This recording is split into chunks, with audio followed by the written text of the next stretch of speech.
Di tengah rutinitas yang seharusnya biasa, perjalanan kereta kembali berubah menjadi kabar duka. Sebuah insiden di lintasan rel yang mestinya aman dan terjaga, kini menyisakan luka mendalam. Peristiwa di Bekasi Timur bukan sekedar satu kecelakaan kereta, melainkan rangkaian kejadian yang saling terhubung dalam waktu yang sangat singkat.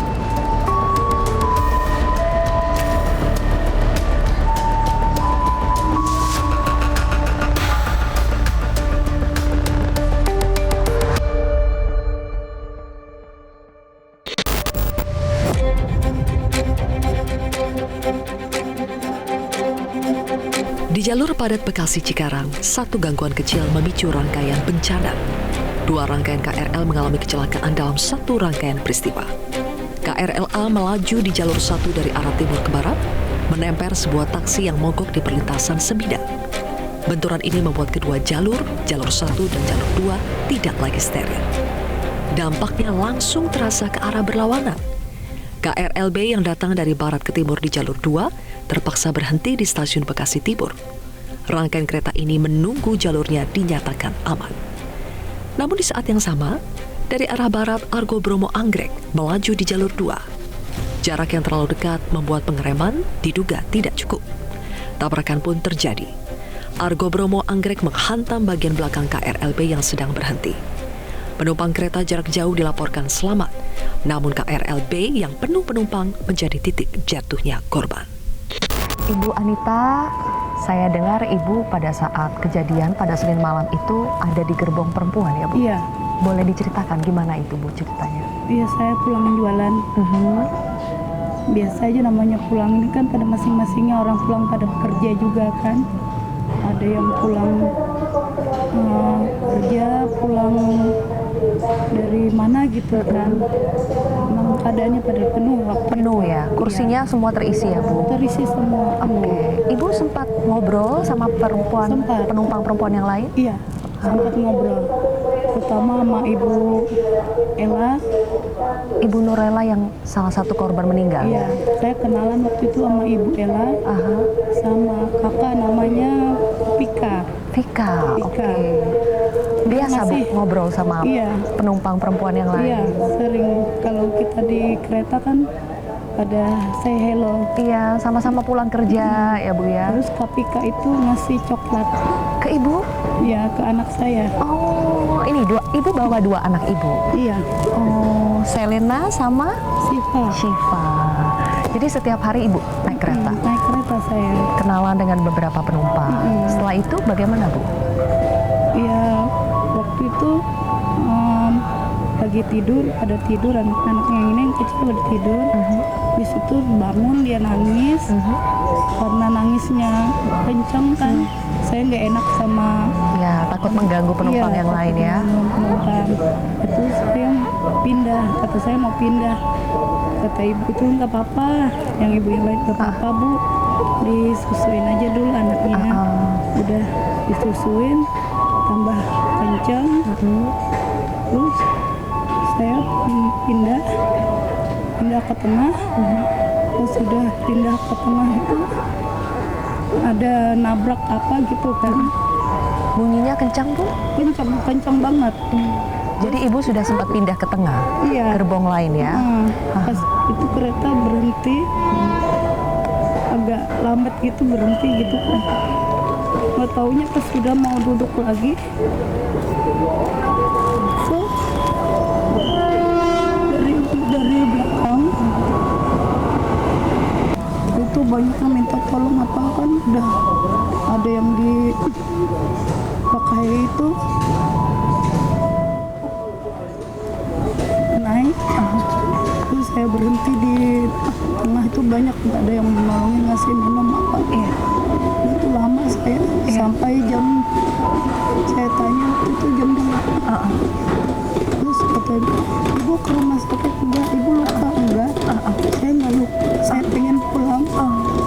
Itu saya langsung pulang, naik ojek langsung pulang. Saya nggak ini langsung dah. Pada takut anak-anak udah nangis, udah langsung pulang ke rumah. Udah itu. Pada Tapi saat yang Iya. Ingat itu alhamdulillah. Masih nggak nyangka gitu. Iya. Kita pindah. Iya. Mau nggak pindah mungkin. Iya. Jadi itu kejadiannya, tabrakan terjadi tidak lama setelah ibu pindah gerbong ya. Nggak sampai berapa jam gitu. Langsung boom gitu. Ya. Kenceng banget. Ibu sampai sekarang masih Iya masih gemeter ya Bu ya. masih gemetaran kaki ini yang Iya. Saya minta maaf juga Bu ya kalau membuat Ibu mengingat tidak nyaman kejadiannya. Iya. Ibu, terakhir Ibu ada pesan-pesan kepada para korban ya, apalagi keluarga korban. Ibu kan sempat saya dua orang baru, ingat, iya. baru kenal ya, Iya, baru ngobrol kenal dengan sama Ibu Ella itu. almarhumah. Iya. Dia katanya habis ngajar. Ada yang Sama bawa, Pika. ada yang bawa kotak cooler ASI juga ya Bu. Ibu lihat itu ya. Waktu itu ada ibu-ibu katanya kan di depan saya itu nanti suami ibu dijemput ya. Dijemput suami soalnya bawa ASI demi saya katanya. Oke. Bu Anita, terima kasih ya Bu ya. Ibu sehat selalu ya Bu. Harus sehat. Sehat selalu yang kuat ya Bu.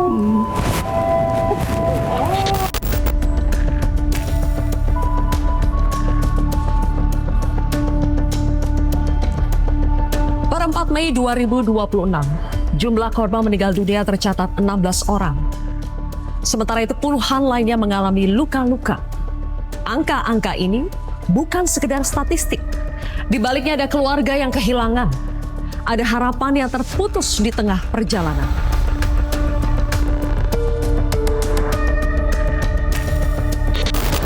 Perlu saya sampaikan juga kejadian ini di jam 9 kurang dimulai dengan adanya temperan taksi hijau ya, itu di JPL 85. Ya, sehingga ini yang kami curigai itu membuat sistem perkeretaapian di daerah stasiun Emplasmen Bekasi Timur ini agak terganggu. Sementara itu kronologinya tentunya kami menyerahkan kepada KNKT untuk lebih detail mencari tahu penyebab dari kecelakaan kereta pada malam hari. Demikian. Bukan hanya di Bekasi Timur.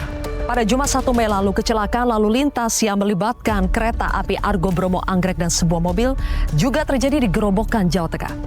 Ironisnya, peristiwa ini kembali terjadi di perlintasan sebidang tanpa pintu pengaman. Dalam insiden ini, 4 orang meninggal dunia. Peristiwa ini kembali mengingatkan kita di balik tiap peristiwa ada nyawa yang hilang, ada keluarga yang ditinggalkan.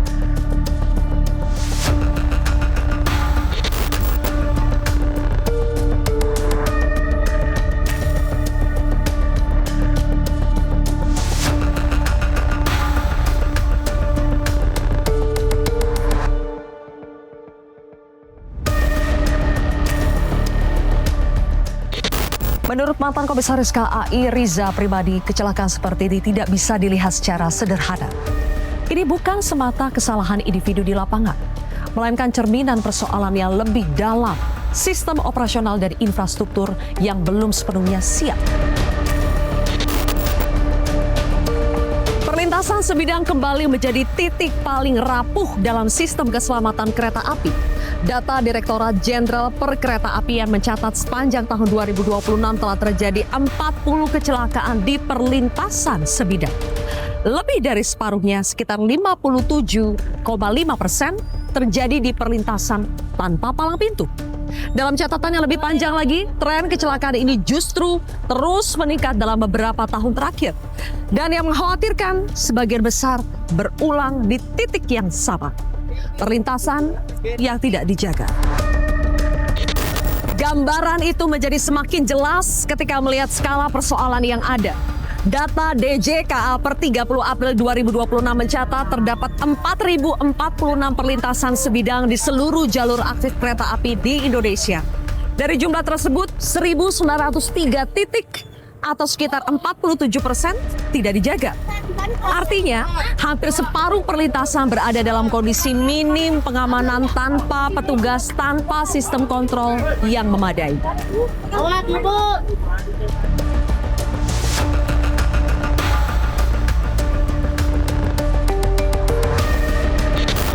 Karena Bekasi ini juga padat ya,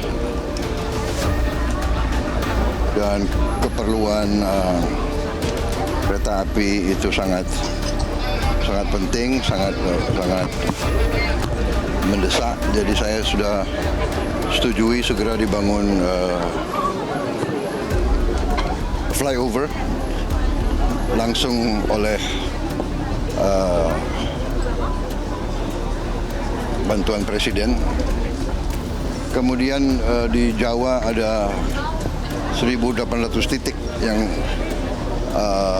juga lintasan seperti ini. Ini dari zaman, saya kira dari zaman Belanda ya sudah berapa puluh tahun. Sekarang ya sudahlah, kita akan selesaikan semua itu. Saya sudah perintahkan segera kita akan perbaiki semua ya lintasan tersebut ya, dengan apakah dengan dia lakukan pos jaga atau dengan flyover ya. Nanti pelaksananya kita tunjuk. Kita perhitungkan sekitar hampir 4T ya, 4 triliun ya.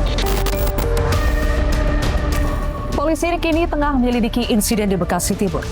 Sebanyak 31 saksi telah dipanggil. Upaya mencari kebenaran sedang berjalan.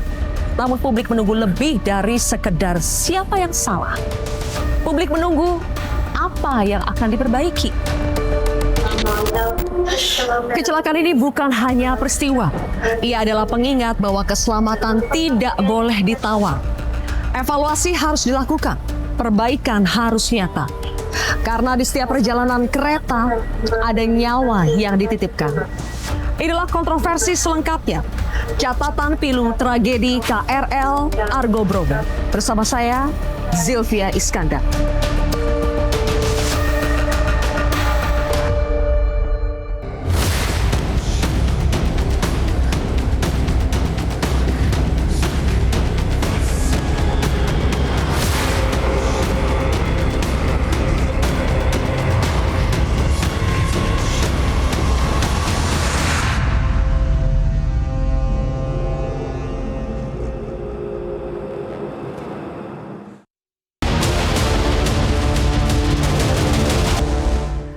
Catatan pilu tragedi KRL Argo Bromo, itulah yang menjadi topik pembahasan kontroversi pada malam hari ini. Sudah hadir 3 narasumber di studio. Di sebelah kanan saya adalah mantan komisaris PT KAI, Mas Riza Primadi. Mas Riza, selamat malam. Terima kasih sudah hadir. Kemudian juga ada pakar infrastruktur dan studi perkotaan, sekaligus Wakil Ketua Umum Masyarakat Transportasi Indonesia MTI, IB Ilham Malik. Mas Ilham, selamat malam. Terima kasih sudah hadir. Dan juga ada pakar transportasi Joko Setio Warno. Pak Joko, selamat malam. Terima kasih semuanya sudah hadir. Saya akan mulai dulu dari Mas Riza. Tadi kami mengutip perkataan Anda mengatakan bahwa persoalan kecelakaan kemarin tidak bisa dilihat dari sekedar persoalan kesalahan individu di lapangan semata, tapi ada persoalan yang lebih kompleks. Ini cerminan persoalan yang lebih dalam, sistem operasional dan juga infrastruktur yang belum sepenuhnya siap. Maksudnya bagaimana sistem operasional dan infrastruktur itu? Begini, kita bedah satu-satu ya. Kalau temperan taksi dengan KRL dari arah Cikarang itu pemicu. Pemicu terjadinya rentetan kecelakaan. Itu kasus belli lah. Kalau dalam istilah peperangan itu. Pemicu peperangnya itu di situ. Tetapi kalau lihat kejadian di arah dari Jakarta menuju ke Cikarang, ketika Argo Bromo Anggrek menyeruduk KRL, itu sebenarnya tidak akan terjadi kalau jalurnya terpisah. Nah, kan sudah terpisah. Selepas Jatinegara sampai Bekasi, antara KRL dan kereta api jarak jauh. Tiba-tiba setelah Bekasi, nyambung lagi. Nah, itu kan secara operasional nggak benar. Dengan kepadatan yang begitu tinggi di jarak itu, di line itu. Line Jakarta-Bekasi, Jakarta-Cikarang. itu banyak sekali. Dan saya tidak tahu berapa banyak pada jam-jam itu kereta api yang melintas. Sebaiknya memang sudah ada pemisahan jalur melalui apa yang disebut dengan double track atau rel dwiganda. Itu sistemnya. Ya, jadi kalau itu ada terjadi, sudah ada, nggak bakal Argo Bromo Anggrek, sekarang K Anggrek ya, yang akan terjadi tabrakan dengan KRL karena beda jalur. Itu menurut saya. Oke. Ya. Jadi ada pemicu, kemudian juga ada persoalan jalur yang masih digabung ya. Betul. Oke, antara KRL yang dalam kota dengan Argo Bromo KA Anggrek sekarang yang merupakan kereta api untuk jarak jauh. kereta api jarak jauh. Bagaimana dengan Mas Ilham? Mas Ilham, ada begitu banyak analisa di luar sana dan pastinya kami masih menghormati bagaimana KNKT terus bekerja untuk mencari penyebab dari tragedi ini. Tapi kalau berdasarkan apa yang Mas Ilham amati, bagaimana kita harus memetakan duduk persoalan ini? Mulai dari mana dan ke arah mana? Kita harus cek ya secara detail.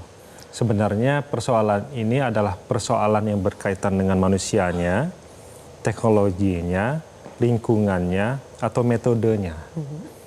Jadi kita harus melihat kasus kecelakaan semacam ini secara komprehensif. Termasuk juga, kalau tadi Mas Rijal mengatakan soal teknologi, tentu harus diaudit apakah memang PT Kereta Api sudah menerapkan sistem teknologi yang seharusnya ataukah belum. Kalau misalnya kita menjadi tahu hari ini bahwa dari yang seharusnya PT Kereta Api miliki teknologinya, dia baru 40%-nya memenuhinya, baru kita bisa maklumi. Tapi sampai hari ini kan PT Kereta Api tidak pernah menceritakan sebenarnya teknologi perkeretaapian dengan melihat presiden yang ada di negara lain, mereka sudah ada di posisi mana nih sekarang ini. Kita nggak tahu. Seolah-olah apa yang dimiliki oleh PT Kereta Api hari ini sebenarnya sudah prudent dan sudah lengkap. Nah, itu harus diaudit dulu. Kemudian yang kedua, kalau kita bicara soal jarak pandang ya, kalau dia ada perlintasan sebidang yang memang pemerintah belum bisa membuatnya menjadi tidak sebidang, maka langkah yang harus dilakukan oleh pemerintah adalah menjaga garis sempadan rel kereta api. Karena di kiri kanan itu harus ada jarak pandang bagi baik itu operator kereta apinya maupun masyarakat yang ingin melintas. Nah, apakah hal semacam itu juga menjadi concern pemerintah daerah yang mengelola ruas jalan itu? Atau concern PT Kereta Api bersama dengan Dirjen Perkeretaapian terkait dengan isu itu? Ada nggak selama 3-4 tahun ini langkah-langkah mereka untuk mengatasi persoalan itu? Kemudian yang ketiga adalah sejauh mana pemerintah melaksanakan arahan atau perintah dari undang-undang. Undang-Undang 23 tahun 2007 tentang perkeretaapian sudah menegaskan bahwa harus dibuat perlintasan tidak sebidang setiap ada crossing antara rel kereta api dengan jalan. Siapa yang melakukannya tentu bergantung pada siapa yang punya wewenang terhadap jalan itu. Apakah dia, kalau dia jalan nasional berarti Kementerian PU, kalau dia jalan jalan provinsi maka itu adalah tugas dari pemerintah provinsi. Kalau itu adalah jalan kota atau kabupaten maka itu urusan dari pemerintah daerah. Dicek dulu siapa yang punya kewenangan itu. Selama belasan tahun ini atau sejak tahun 2007 sampai hari ini 2026 tidak dibangunkan perlintasan sebidang itu karena apa? Apakah karena memang tidak pernah diajukan untuk dibangun perlintasan sebidang atau memang sudah diajukan tapi belum ada penganggarannya? Tidak ditanggapi penganggarannya. Oleh siapa dia tidak ditanggapi? Apakah karena memang dia tidak dapat alokasi atau memang karena tidak ada anggaran beneran sehingga kemudian perlintasan sebidang itu tidak dibangun. Nah, jadi kita perlu melihat persoalan ini dirunut satu persatu, bukan untuk menyalahkan orangnya, tetapi kita perlu melihat sebenarnya kita punya sisi kelemahan di bagian yang mana, baru kemudian kita masuk untuk memperbaikinya. Jadi kalau misalnya hari ini ada yang mengusulkan kepada pemerintah dalam hal ini presiden untuk membangun perlintasan atau menutup semua perlintasan sebidang, baik itu dengan membangun flyover atau underpass atau memasang palang, itu gagasan yang bagus, tetapi apakah dia berbasiskan pada demand di masing-masing titik itu? Jangan-jangan hari ini di semua perlintasan kereta api, ya mungkin dulu ada ya, sudah ada kajiannya, tapi apakah update dengan isu yang ada sekarang ini? Karena daerah-daerah yang dulu mungkin belum berkembang, hari ini sudah berkembang menjadi kawasan yang padat. Dulu perlintasan lintasan sebidang itu tidak dilalui oleh kendaraan dalam jumlah banyak, mungkin hari ini sudah padat. Jadi artinya kebijakan yang dibuat oleh pemerintah itu mesti dijawab bukan secara langsung apa yang ada langsung ditanggapi ya, direspon secara cepat, tetapi juga melihat sebenarnya rangkaian histori dan persoalan itu seperti apa. Persoalan di lapangan seperti apa. Oke, saya kembali lagi ke perspektif karena Mas Riza sebelumnya pernah menjadi komisaris KAI. Persoalan yang dihadapi oleh operator itu sangat bergantung dengan regulasi-regulasi yang ada. Sebetulnya kendalanya bagaimana untuk menyesuaikan antara maunya regulator seperti apa dengan operator seperti apa? Ini bicara jujur ya. Selama saya di sana, saya mendengar bukan keluhan, tetapi ya keluhan lah dari orang manajemen kereta api tentang ketidaksinkronan antara kereta api Indonesia dengan DJKA. DJKA itu punya pemikiran sendiri, kereta api punya pemikiran sendiri, dan itu seringkali nggak ketemu.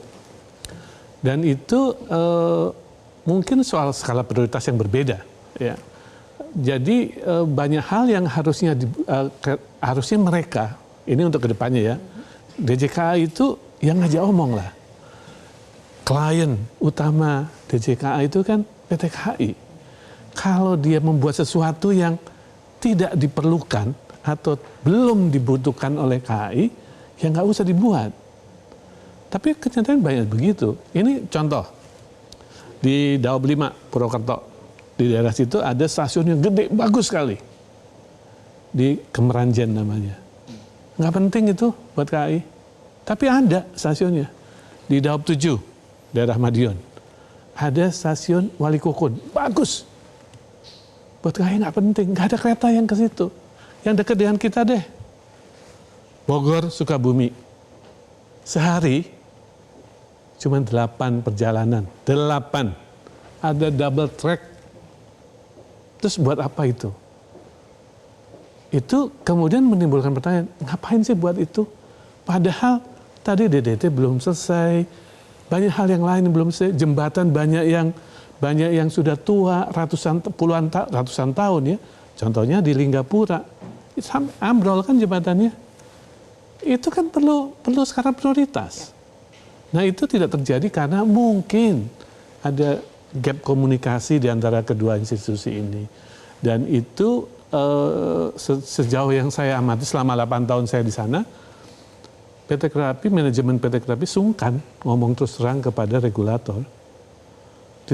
Bukan tidak berani, sungkan aja. Nggak enak kalau kamu jangan buat itu dong, harusnya yang ini. Itu kayaknya gimana ya pemerintah kok dikasih saran sementara yang kayak gitulah kejadian sesungguhnya. Oke, baik.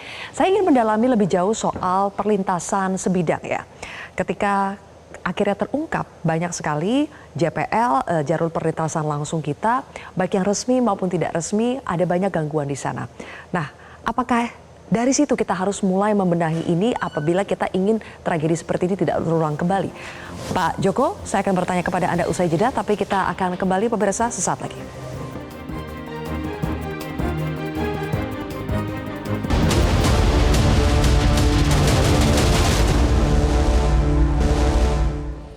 Baik, kembali lagi di kontroversi, pemirsa. Pak Joko, boleh diberikan gambaran kepada kami karena masih banyak yang belum memahami jalur perlintasan sebidang. Kenapa ada yang resmi, ada yang tidak resmi, ada yang dijaga, ada yang tidak dijaga. Itu persoalannya di mana? Ya, jadi perlintasan sebidang itu antara jalur kereta sama jalur jalan raya ya. Perlintasan itu ada yang resmi. Resmi itu ada yang dijaga dan tidak dijaga, dan yang liar. Liar ini jadi problem. Kenapa bisa liar, Pak? Karena sepanjang itu banyak pemukiman biasanya. Sehingga anggap aja itu kayak dia bertangga di depannya nyebrang gitu aja ya. Nah, sebenarnya di Indonesia itu sudah ada contoh bagaimana pemerintah menutup sejumlah perlintasan sebidang yang cukup banyak tadi itu di Kota Padang. Ya. Nah, tapi kalau terjadi kecelakaan di perlintasan sebidang itu kategorinya bukan kecelakaan kereta api, tapi adalah kecelakaan di jalan. Ya, kalau kecelakaan kereta api itu 4. Keretanya terbakar, kemudian keretanya terguling, anjlok yang cukup banyak itu ya, kemudian tabrakan antar kereta. Nah, kalau tabrakan antar kereta minim sekali. Dan kereta Indonesia itu setelah ada double track antar kota, kemudian ada transformasi manajemen sangat menurun sekali. Tetapi di jalan ini jadi persoalan.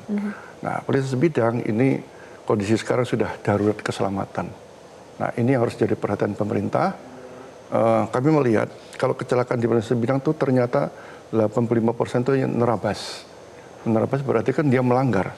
Sudah ditutup, masih dia langgar. Masyarakatnya? Masyarakatnya. Jadi masyarakat kita tuh perlu edukasi lah, ya, agar dia mau tertib. Memang sosialisasi tetap berjalan selama ini. Tapi kan sosialisasi itu nggak begitu lama, paling 7 hari sudah lupa. Kita perlu edukasi yang lebih masif lagi. Di samping itu juga, karena menerabas tentunya, enforcement kita tuh rendah. Oh, law enforcement. Ya, artinya memang kita butuh pada dasarnya adalah perlintasan sebidang itu. Ini ada 2 undang-undang yang bicara itu, jadi undang-undang perkeretaapian sama undang-undang lalu lintas. Jadi intinya bahwa perlintasan tidak boleh sebidang pada Yang dasarnya. JPL kecelakaan waktu itu taksi tertemper itu tidak resmi, Pak? Itu resmi kalau JPL, aturan JPL-nya resmi ya. Cuman itu harus ditutup karena berbahaya sekali, ya kan? Apalagi yang tidak dijaga, resmi tidak dijaga. Resmi yang tidak dijaga? Tidak dijaga, karena ada kode JPL-nya itu ya. Resmi. Kalau nggak ada kodenya berarti dia liar. Gitu. Jadi resmi sekalipun belum tentu ada yang menjaga ya? Betul, Nah, bisa. aturannya harus gimana, Pak? Harusnya resmi itu dijaga? Itu tergantung dari kondisinya. Ya, bisa resmi karena lalu lintasnya sedikit, ya nggak usah dijaga, nggak apa-apa. Tapi saya nggak tahu kenapa itu resmi tidak dijaga, mungkin juga butuh anggaran. Karena ini kan perlintasan itu wewenangnya ada di pemerintah, regulator. Oke, baik kalau begitu. Ya. Saya kembali lagi ke Mas Ilham. Mas Ilham, soal JPL yang resmi, tidak resmi, dijaga, tidak dijaga, itu membenahinya bagaimana ya? Ya, sekarang memang seperti disampaikan Mas Riza tadi, koordinasi antara PT Kereta Api dengan Dirjen KA ini memang harus baik. Kemudian mereka harus patuh pada master plan perkembangan perkeretaapian kita. Nah, sekarang kita melihat bahwa terkait dengan yang kecelakaan tadi ya, yang perlintasan sebidang. Ya. Kita melihat bahwa ternyata Dirjen KA juga tidak bisa untuk menyiapkan perlintasan yang tidak sebidang. Kalau misalnya itu mereka bangun kereta api, rel kereta apinya yang dibuatkan jalan layangnya gitu. Atau mereka buatkan underpassnya. Tapi juga tidak melakukan inisiasi pada pemerintah daerah untuk segera membangunnya. Jadi artinya banyak pembiaran juga bahwa mapping terkait dengan ini perlu dibangun JPL atau tidak, dibangun jembatan layang atau tidak, perlintasan sebidang atau tidak, ataukah dia nanti perlu dibuatkan palang yang dijaga ataupun tidak dijaga. Memang sudah ada, tetapi langkah taktis untuk merealisasikannya itu kan memang hampir tidak terdengar setiap tahun. Anggaran APBD di masing-masing daerah itu setiap tahun disusun, bahkan 2 kali termasuk APBD perubahannya. Tapi bunyi bahwa mereka mau membangun itu nggak terdengar. Mau membangun tapi tidak ada anggarannya, kan lebih enak Berarti juga. inisiasinya itu harus dari pemetaan DJKA dulu, kemudian baru dibagi-bagikan Dan ke DJKA sebenarnya pemerintah sudah daerah. melakukan itu juga. Sudah ada? PT Kereta Api juga sudah melakukan itu. Tinggal pemerintah daerahnya sekarang ini. Untuk kasus yang di Bekasi ini, pemerintah daerah yang berwenang terhadap ruas jalan itu sebenarnya selama belasan tahun ini sudah melakukan usulan belum untuk membuatkan perlintasan sebidang.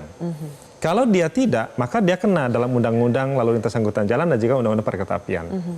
Walaupun tidak ada sanksi pidana ya, sanksi perdata juga tidak ada. Jadi lebih pada sanksi etika dan anggaran. Ini persoalannya. Jadi undang-undang yang lama ini dibuat untuk memberikan sanksi kepada pihak yang lemah, yaitu misalnya orang yang menyeberang, pengendara yang menerobos, gitu. Tetapi tanggung jawab terkait dengan ruas jalannya dan juga rel kereta apinya itu nggak ada sanksinya, walaupun dia dibunyikan harus. Nah, artinya saya berharap pemerintah melakukan mapping totally dulu. Sebenarnya kita ini ada persoalan di manusianya, metodenya, regulasinya, atau apa. Oke. Jadi kita sudah tahu, maka masuk ke langkah untuk mengatasinya itu menjadi lebih jelas. Ya, ya. Dan akhirnya terukur juga. Ya, Nah, makanya apa yang disampaikan oleh Presiden tentu harus diwujudkan untuk membangun atau mengatasi perlintasan sebidang. Tetapi juga harus dijawab dengan cepat oleh Kemenhub soal mana yang urgent dan mana yang tidak urgent. Prioritas dan tidak Prioritas belum belum prioritas ya. Oke. Mas Riza, sebetulnya mana yang lebih realistis memungkinkan untuk dilakukan dengan cepat saat ini? Apakah pemisahan jalur rel kereta jarak jauh tadi dengan KRL atau pemisahan jalur atau penertiban jalur perlintasan sebidang? Kalau jalur sebidang itu kan ya sebidang. Itu tadi kata Mas Ilham, apakah pemerintah daerah mampu atau mau atau tidak. Tetapi kalau kita melihat pada rencana induk master plan dari DJKA, sebenarnya jalur ganda itu mulai dari Manggarai sampai Cikarang. Nah, mereka baru menyelesaikan Jatinegara sampai Bekasi. Dan ini mereka membuat itu karena tahu bahwa nggak bisa KRL yang relatif lambat dibandingkan KAJJ berada dalam jalur yang sama. Ya, kalau menurut saya, kalaupun katakan beres, katakan perintah Pak Prabowo dengan segera dilaksanakan, tapi tidak akan menutup kemungkinan akan terjadi lagi. Lawang sama kok. Jadi menurut saya ya harus sama-sama. Kan beda. Pak Prabowo sudah instruksikan dengan dana 4T untuk menyelesaikan itu. Nah ini gimana ini? Soal tanah, soal pembebasan, tanda kutip mudah kok. Lawang tanahnya punya KAI semua itu. Bisa. Tinggal apakah master plan yang dirancang oleh DJKA, Kemenhub, dikerjakan atau tidak sampai tuntas. Itu saja. Itu harus dan wajib selama masih sekarang ini tidak berarti tidak akan terjadi walaupun sudah ada perlintasan tidak sebidang. Baik, oke. Mana yang urgent untuk dilakukan sekarang, Pak Joko? Ya tadi saya sepakat dua-duanya karena itu berbeda perspektif ya. Kalau dia double track untuk kepentingan perjalanan kereta api, ya. Prinsip bidang juga sama, tapi ini lebih pada tadi menghindari penerabas tadi yang 85% tadi kan, artinya ketidakterima penting. Nah sebenarnya pemerintah sudah punya gambaran, jadi punya rencana strategis. Kalau jalan nasional itu ada 189 titik, ya itu di retro Kementerian PUPR dulu, jalan PU itu sudah dari 184 sudah terbangun 49, masih kurang 135. Sampai dengan 2039 akan tuntas untuk jalan nasional. Nah, rata-rata kita hitung berarti 13 tahun ini berarti setahun harus dibangun tidak sebidang jalan nasional itu 10 kira-kira. Ya 10 kalau 1.200 M ya 2 triliun. Konsisten itu ya, itu hanya untuk fisik ya, belum bebas lahan.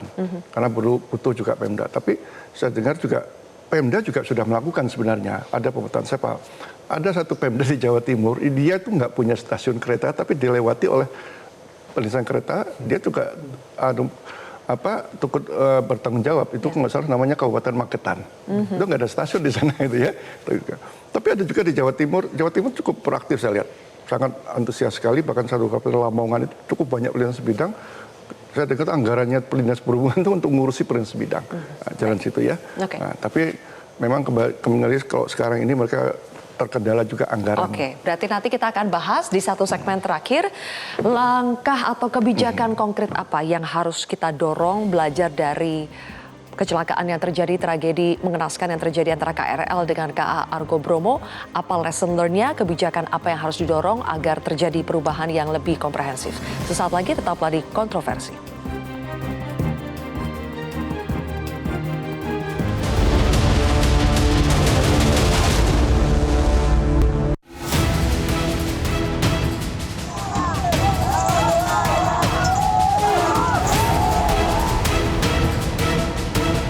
Kita kita akan perbaiki semua ya lintasan tersebut ya dengan apakah dengan dia lakukan pos jaga atau dengan flyover ya. Nanti pelaksananya kita tunjuk. Kita perhitungkan sekitar hampir 4T ya, 4 triliun ya. Demi keselamatan dan demi karena kita sangat penting, kita sangat perlu kereta api, ya kita harus keluarkan itu. Sekarang saatnya, sudah berapa puluh tahun tidak dilakukan, kita sekarang lakukan ya.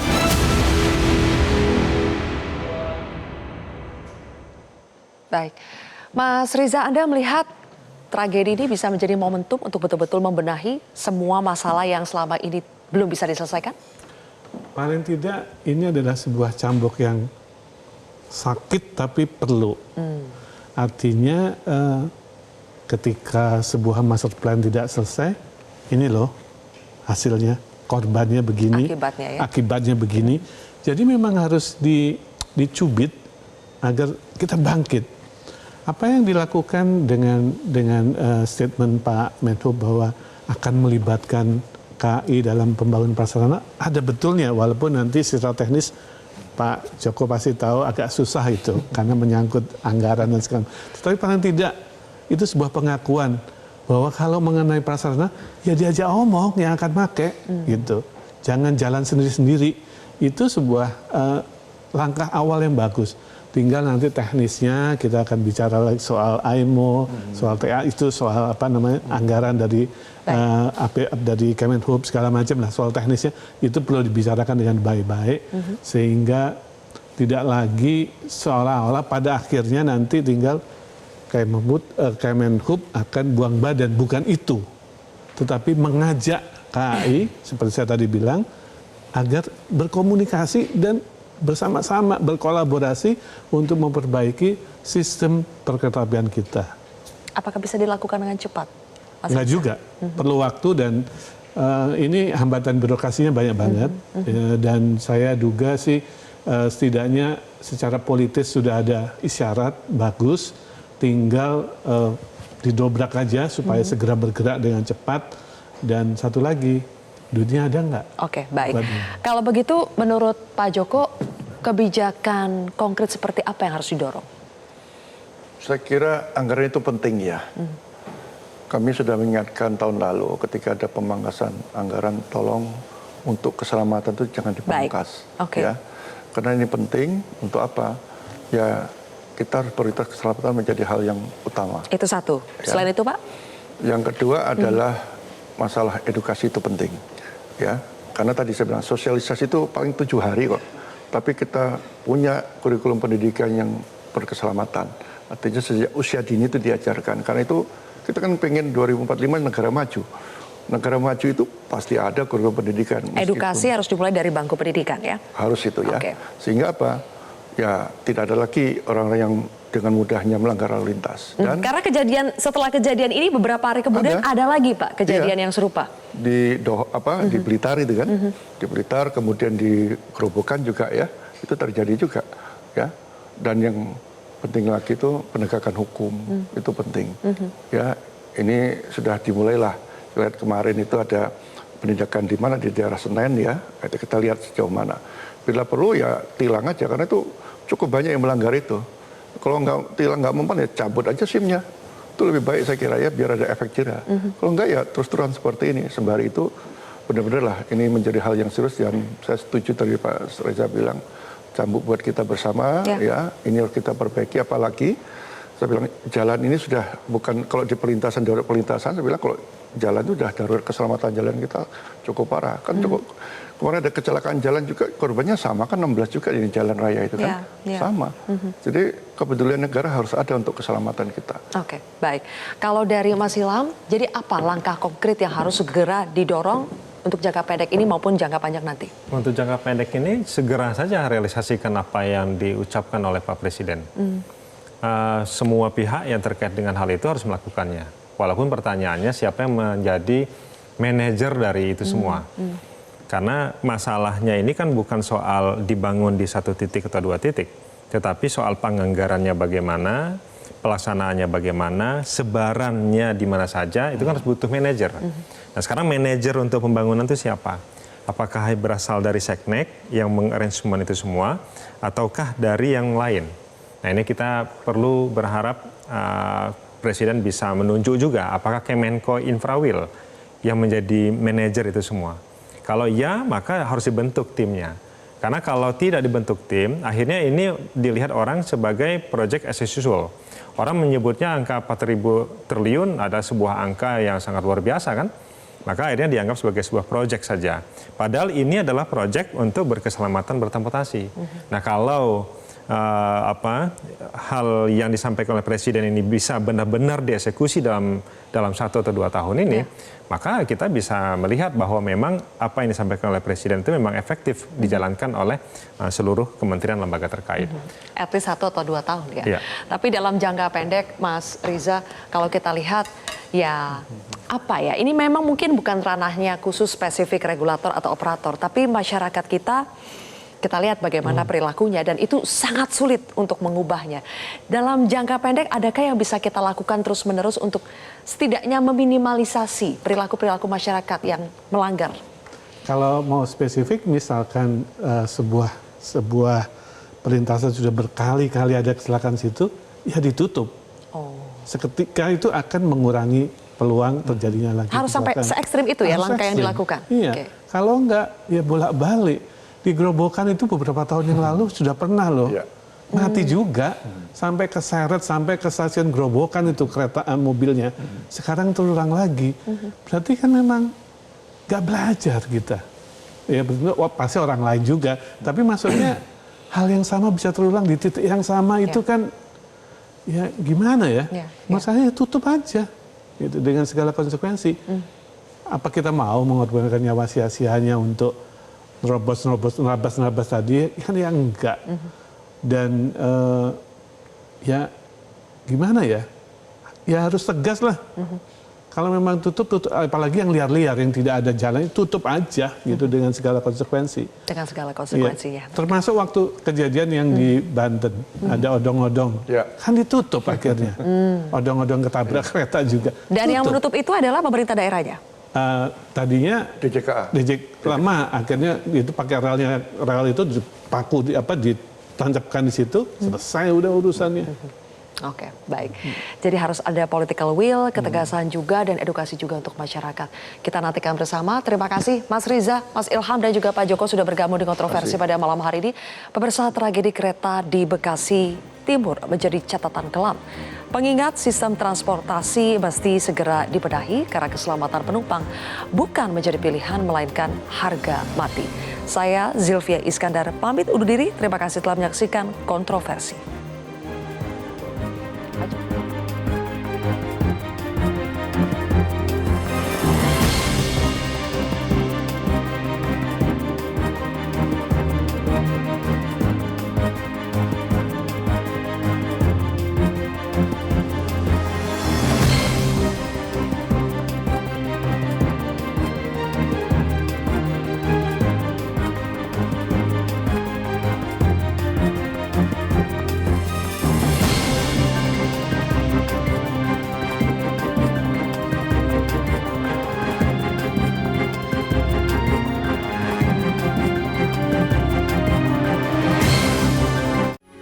Metro TV. Jelajahi cara baru mendapatkan informasi. Download Metro TV Extend sekarang.